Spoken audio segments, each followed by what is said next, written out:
This is the...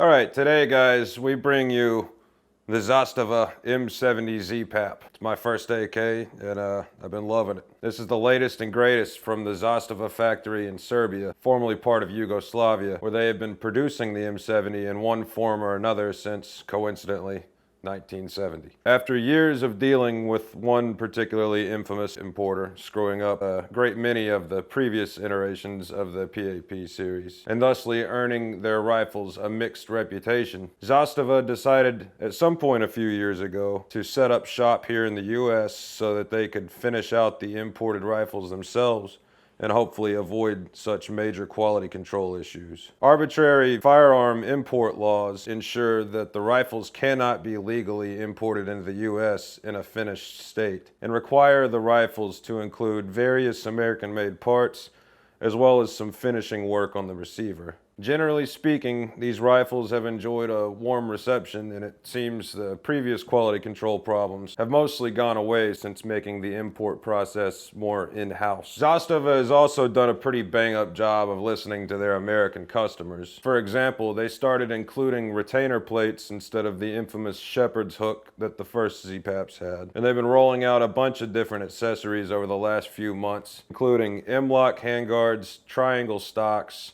cheese grater style upper handguards, and their own scope mount, which I will actually be getting one of soon, as well as a scope for this bad boy. They're on back order at the moment. Trust me, as soon as I get one of those things in here, we'll be getting that on there, and we'll be taking it out for a little round 2 action, and we'll do a little review on that as well. Anyway, just a little history about the M70 series. I came across a little passage from an article from Recoil magazine that I thought summed up the history quite well. Yugoslavia is one of very few countries in the world that started making AKs without any direct technology transfer from the Russians. In fact, since the late 40s, Yugoslavia had a strained relationship with the Soviet Union, so their path to Kalashnikov manufacturing was quite exotic. In 1959, 2 Albanian soldiers with 2 AK47 rifles crossed the border, deserting into Yugoslavia. The rifles eventually ended up at the Zastava weapons factory. Yugoslavian engineers did some research and tried to make copies of the rifles using sulfur castings. Eventually, after Yugoslavia bought another 2,000 AKs from an unknown African dictator, they had enough data and knowledge gained to start manufacturing their own Kalashnikov variants. So, because the Serbians, well, the Yugoslavs back in those days, pretty much built this rifle from the ground up, they did make a few alterations. For one, really the most unique identifier visually is the 3-hole handguard here. It's a little longer than the standard AKM. These came with bolt hold open magazines, which is nice, but of course as soon as you pull the magazine out, the charging handle slams forward anyway, but at least it lets you know you're out for sure. The buttstock attaches a little bit differently. It's got a screw that or a bolt that just sort of runs through the entire thing instead of the standard tang that you usually see on an AK. This particular edition, the ZPAP, they actually have a chrome-lined barrel for the first time. That was something a lot of the American audience was requesting, so they came through on that. It also has a bulged trunnion and a 1.5 millimeter thick receiver, which is usually reserved for the RPK series or style of guns. I think it had something to do with the original military versions of these rifles were also meant to launch grenades quite a bit. They just bulked it up a little bit so it would hold up better. This little pouch I got here, I mean, that didn't come with the rifle. It's just something I added on there to keep my my sight tool.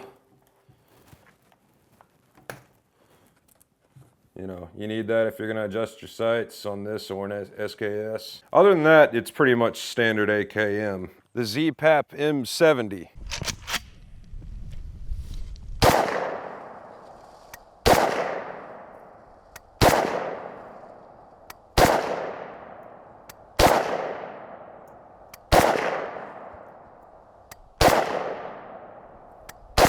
Enemy spotted.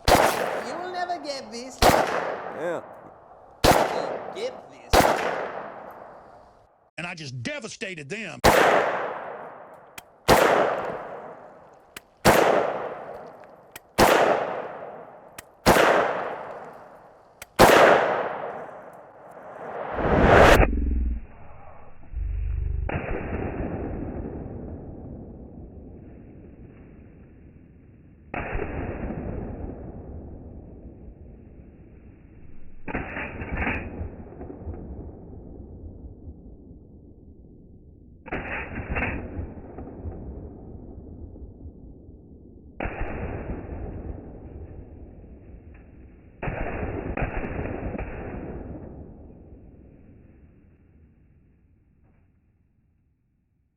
man, it smells. Well, good thing I put it in the waterproof case. Anyway, guys, I'll just wrap this up by saying thank you for watching our video. Like and subscribe if you enjoyed it. Go check out our store at cagerattler.com. We'll be getting more videos out to you guys soon, so stay tuned. Cage Rattlers out.